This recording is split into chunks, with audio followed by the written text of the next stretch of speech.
యేసు రక్తమే జయం పరిచర్య ప్రైజ్ ద లార్డ్. మే 3వ తేదీ 2025.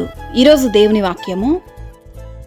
దేవుణ్ణి ప్రేమించు వారికి అనగా ఆయన సంకల్పము చొప్పున పిలువబడిన వారికి మేలు కలుగుటకై సమస్తమును సమకూడి జరుగుచున్నవని ఎరుగుదుము. రోమీలకు రాసిన పత్రిక 8వ అధ్యాయం 28వ వాక్యము. దేవుడు ప్రేమ స్వరూపి, ప్రేమలేనివాడు దేవుణ్ణి ఎరుగడు. మనం ఒకరినొకడు ప్రేమించిన ఎడల దేవుడు మన యందు నిలిచియుండును, ఆయన ప్రేమ మన యందు సంపూర్ణమగును. మనకు అనుగ్రహింపబడిన పరిశుద్ధాత్మ ద్వారా దేవుని ప్రేమ మన హృదయంలో కుమ్మరింపబడి ఉన్నది. దేవుడు మన ఎడల తన ప్రేమను వెల్లడిపరచుచున్నాడు.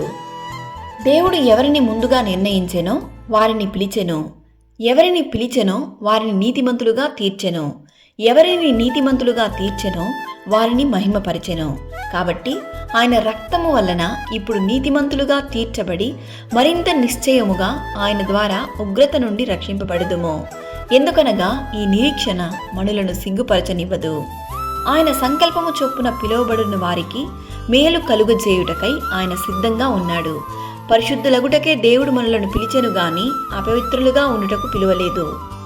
మరియు అన్నిటి యందు ఎల్లప్పుడూ మీలో మీరు సమృద్ధి గలవారై ఉత్తమమైన ప్రతి కార్యము చేయుటకు దేవుడు మీ ఎడల సమస్త విధములైన కృపను విస్తరింపజేయగలడు. దేవుని పిలుపుకు లోబడి ఆయన సమస్త విధమైన మేలులను పొందుకునే కృపను దేవుడు ఈ దినాన మనందరికీ అనుగ్రహించును గాక. ఆమేన్. God bless you.